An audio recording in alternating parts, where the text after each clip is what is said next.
Building apps is easy, seriously. I mean, it's the easiest thing, one of the easiest things you can do today.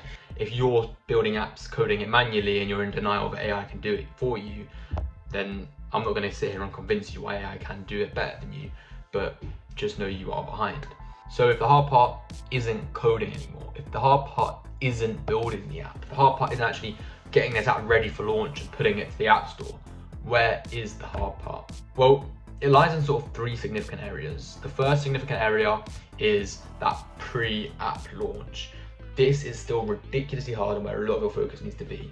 This means thinking about the problem you're going to solve, thinking about what you're going to build. Deciding what you're going to build is a lot more important than building it yourself, building it itself, because if you build the wrong thing and you build the right thing, but they're both the same quality, obviously the right thing is going to perform far better regardless of if they're the same quality or not. Even if you built the wrong thing and right thing and the wrong thing was way better quality, the right thing would have done way better even if it was lower quality, if that makes sense. So make sure you're building the right thing, and that's that pre-launch.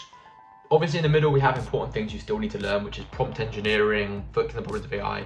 These things don't take too long. If you're putting the effort into learning and actually working on yourself in these areas, you'll get there in a few months. Most significant area, in my opinion, is the pre-launch period. Taking the app, putting it to the market, testing it on the market quickly, getting millions of views quickly, finding out if there's a demand so you can move on to the next project if it's not one that's going to work. Because here, even this pre-launch is mostly guesswork. Or you could talk to find a problem and it could be a strong problem, therefore it would be less guesswork, but still you don't know if the solution you're offering is the best way to solve that problem. Therefore, this is mostly guesswork. This is mostly guesswork.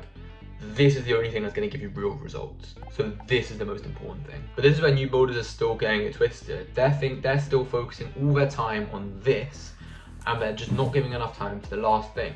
They think that, okay, I'll choose a problem or a product. Maybe they do think a lot about the problem. I think people do sort of get this. They do understand, because this has been around for a long time. They do understand that this is where they need to put their time. So a lot of people, will choose the right problem or choose a problem that they face, maybe not the right one, but they'll choose a problem that they face. Then they'll come to this and they'll spend months coding an app, writing every line, trying to make it perfect. Then they'll put it on the App Store, making the App Store listing look perfect.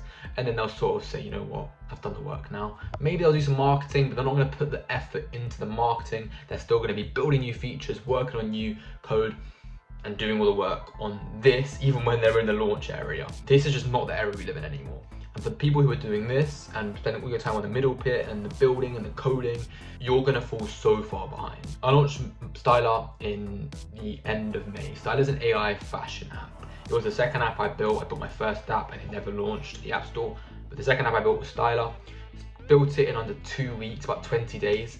Not under 2 weeks, I'm sorry, about 20 days, nearly 3 weeks.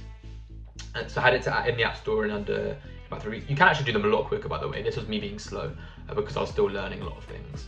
Had it into the app in 20 days, got it on the App Store, and then we failed. And I'm gonna be honest, we failed badly. The launch was horrendous.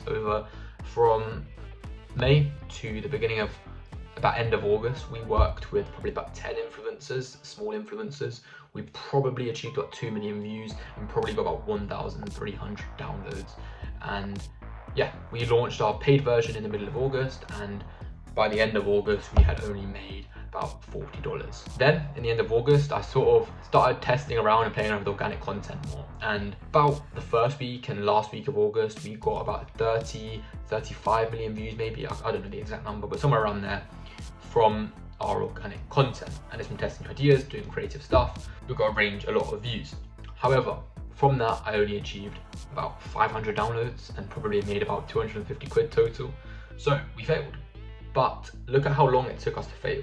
And this is what I mean where this is the hardest part, because it took us almost 2 months to fail, because I was spending all my time on coding the app. My co-founder was doing the marketing, but I was spending all my time coding the app still, which I shouldn't have been doing. I should just have been doing the marketing, because at the end of the day, yes, like I said, you could build this app ridiculously quickly, but if you're then spending 3 months on testing the app, you sort of ruin the point of building the app quickly in the first place. So build that app quickly and test even quicker. If we could learn this lesson way faster, we wouldn't be where we are now. Most app builders are obsessing over building the app, obsessing over creating a perfect thing, even with AI tools. I know people who are building apps with AI, but who are still obsessing over making the details perfect. Even after launch, they're still saying, I'm building new features, I'm adding new stuff to my product.